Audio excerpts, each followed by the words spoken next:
Let's stop bringing in Rick Santelli, and we'll just call it the bond report, but maybe we should call it the yield report, because, Rick, I think this is a massive story, not just here, but globally, maybe one that we're downplaying a little bit, I think. I disagree. Okay. I disagree. First of all, there's a reason that 10 years are the benchmark, okay? 10 years are the benchmark because does anybody realize that we didn't even have issuance of a 30-year bond from 2001 to 2005?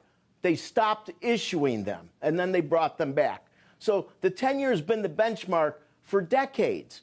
And all of a sudden, everybody's switching gears. And remember, the 30-year in Japan is going wild because much of the 10-year was manipulated. They wouldn't allow it to go higher.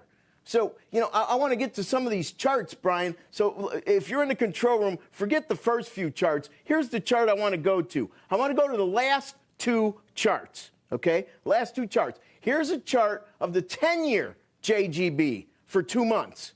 The high yield there, today the close was 156. It is under where it was just 2 months ago. Now, here's the one I love the best. Everybody's showing the 30-year bond in Japan at 315 because it's never been there. Let's look at a 10-year note going all the way back to 1989. Does this strike any fear in your heart? Nope. Sorry, it doesn't. In my opinion, interest rates have been going up for a reason. Debt and deficits. I was screaming about it for years.